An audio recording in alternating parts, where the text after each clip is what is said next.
नमस्कार दोस्तों, आपका वीना में स्वागत है। आज के दिन हम बात करने जा रहे हैं US slabs tariff 125% on solar imports. What does it mean for India and India US trade deal के बारे में हम बात करने जा रहे हैं। फरवरी 2026 की ठंड की सुबह ग्लोबल ट्रेड की दुनिया में बड़ा झटका लगा जब यूएस प्रेसिडेंट डोनाल्ड ट्रंप ने इंडिया आने वाले सोलर सेल्स और पैनल्स को 125.87% यानी लगभग 126% का प्रीलिमिनरी काउंटरवेलिंग ड्यूटी लगा दिया।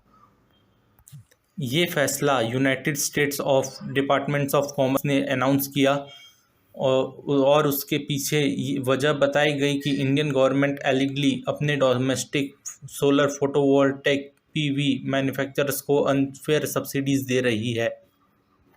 अमेरिकन अथॉरिटीज़ का कहना है कि इन सब्सिडीज़ की वजह से इंडियन प्रोडक्ट्स यूएस मार्केट में अमेरिकन मेड प्रोडक्ट्स से भी ज़्यादा सस्ते पड़ रहे हैं, जिस वजह से लोकल इंडस्ट्री को नुकसान हो रहा है। ये टैरिफ एक पेटिशन के बाद लगाया गया जो alliance for American solar manufacturing and trade ने फाइल की थी। ये अलायंस यूएस के डोमेस्टिक सोलर प्रोड्यूसर्स को रिप्रेजेंट करता है। उनका आर्गूमेंट है कि heavily subsidised imports US market को डिस्टॉर्ट कर रहे हैं और अमेरिकन मैन्युफैक्चरिंग इन्वेस्टमेंट्स को रिस्क में डाल रहे हैं। अलायंस का लीड अटॉर्नी टिम ब्राइडविल ने इस डिसीजन को विक्ट्री फॉर यूएस इंडस्ट्री बताया, कहकर कि अनफेयरली ट्रेड इंपोर्ट्स को कंट्रोल नहीं किया गया तो डोमेस्टिक इन्वेस्टमेंट कभी स्टेबल नहीं हो पाएगी। इस डिसीजन का इम्पैक्ट सिर्फ इंडिया तक सीमित नहीं है। इंडोनेशिया पर भी लगभग 104% और लाओस पर 80% से ज़्यादा इम्पोज किया गया है इम्पोर्ट ड्यूटी। पहले हाफ ऑफ 2025 में इंडिया, इंडोनेशिया और लाओस मिलकर यूएस के 57% से ज़्यादा सोलर मॉड्यूल इंपोर्ट्स का हिस्सा थे। एक्सपर्ट्स का मानना है कि चाइनीज़ मैन्युफैक्चरर्स जो पहले ही यूएस रेस्ट्रिक्शन का सामना कर रहे थे, उन्होंने अपनी प्रोडक्शन साउथ ईस्ट एशिया और इंडिया शिफ्ट कर दी ताकि अमेरिकन मार्केट तक एक्सेस बनी रहे। इंडिया इस शिफ्ट से सबसे ज़्यादा बेनिफिशियरी रहा। 2024 में इंडिया के सोलर एक्सपोर्ट्स यूएस को 792.6 मिलियन तक पहुंच गए, जो 2022 के मुकाबले लगभग 9 टाइम्स ज़्यादा था। लेकिन अब ये नई टैरिफ इंडियन एक्सपोर्टर्स को यूएस के मार्केट को प्रैक्टिकली चूज़ कर सकता है। मुंद्रा सोलर जैसे बड़े प्लेयर्स जो अदानी ग्रुप का हिस्सा है, डायरेक्टली 125.87% ड्यूटी से अफेक्ट होंगे। ये सब कुछ तब हो रहा है जब इंडिया और यूएस के बीच ट्रेड रिलेशन एक सेंसिटिव फेज में है। कुछ ही हफ्तों पहले दोनों देशों ने एक फ्रेमवर्क पर एग्रीमेंट किया था जिसमें इंडियन एक्सपोर्टर्स पर टैरिफ 50% से कम करके 18% तक लाने की बहुत बात हुई थी।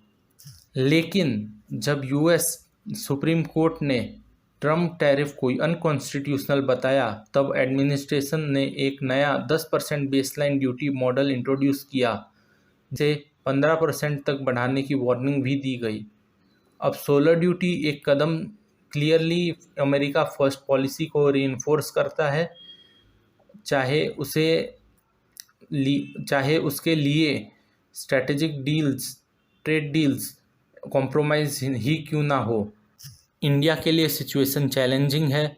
जनवरी 2026 तक इंडिया की installed solar module manufacturing capacity 160 gigawatt से भी ज़्यादा थी, जबकि डोमेस्टिक डिमांड सिर्फ 40 to 45 गीगावाट के आसपास है।